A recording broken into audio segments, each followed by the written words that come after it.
In this video, we will cover what a test market is and walk you through the process of putting together a game plan for running your test market.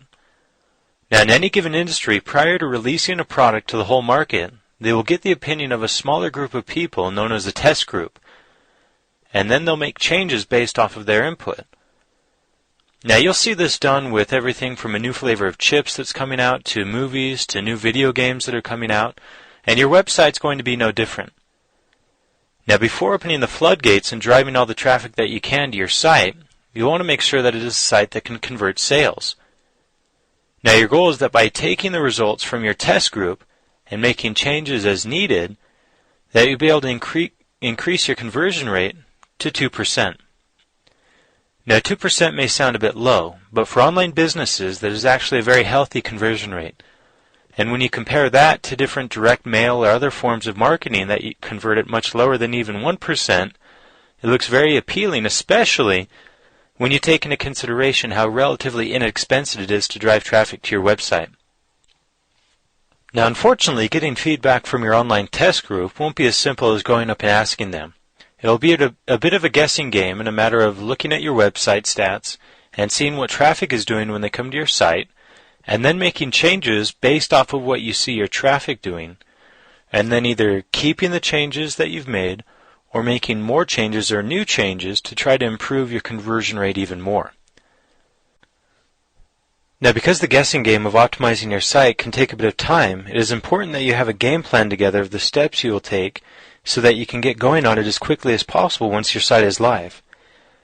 Now, your test group game plan should include both how you plan on getting traffic and then the tools that you will use. Now, as far as getting traffic, there's a lot of different ways that you can go about getting traffic. Your goal is going to be to get about 100 to 150 visitors a day. With that amount of traffic, a 2% conversion rate, that should yield anywhere from 2 to 3 sales once you've optimized. But also that amount of traffic makes it so that you can make changes and watch them, and it won't take as long. If you're only getting 10 to 20 hits a day on your site, you'd want to make a change and let it ride out for a couple of weeks before you know if that change has made any effect. But with 100 to 150 visitors a day, you're going to be able to make a change, wait a few days, maybe a week, and then you'll be able to know whether or not that change was good or bad. All right, to get that 100 to 150 visitors a day, the things that we've seen work best is first off article submission. All right, so this means that you can start writing some articles now as you're building your site so that once you're ready to go and start getting that traffic, you can go about submitting those articles to the different article submission directories. Another thing that you can be doing now is blogging. All right, you want to set up a blog, and we'll have different videos that go into greater detail on each of these different points.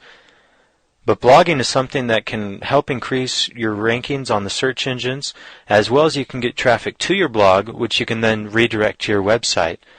And that's one that will have a huge effect as well. Also, a directory or vertical portal submission will be a great one. And then also forum memberships, joining different forums and being active members in there and doing different linking methods from those forums will be beneficial as well. Now, all of those are free techniques that you can use. They'll help you rank higher in what's called the organic search engine rankings. All right, so what you want to do is you can, like I said, start doing that now, but also have a game plan of what you want to do once the site's been live for a while. And then what you'll be able to do is after a couple of weeks, see where your traffic's at. Again, your goal is 100 to 150 visitors a day. So if after a few weeks, or even a couple weeks, you see that your traffic's maybe in the 50 to 75 range, what you can then do is use some of the techniques covered in the pay-per-click marketing videos and supplement a bit with that pay-per-click until those articles and everything start growing more and more, and you get that 100 to 150 visitors a day just organically. All right, now to cover the tools that you want to use, you want to be sure to use your built-in site statistics, which will be built into the builder. Also, you want to implement your Google Analytics account. Google Analytics, combined with the built-in site stats, those things, two things combined, are going to be huge factors in being able to see what your traffic's doing, where they end up, where they go, etc., etc. One of the best things in Google Analytics is they have an actual site overlay. So you can see how many clicks you're getting to all the different links throughout your site. Alright, and then also, a third tool that you want to use is a fresh pair of eyes. By the time you've put the site together, you've been staring at it for quite some time. Alright, so what you want to do is get a fresh pair of eyes and have them take a look at it, and as far as usability, say, okay, you're looking for this product, put them on the home page and see how quickly they can get there. If it's taking them a long time, get some input from them, and that way you have a better idea of what perhaps the 100 to 150 visitors are thinking as well. Alright, so if you have any questions on beginning your test market or putting together your test market game plan, be sure to contact your team and they'll be more than happy to help you out.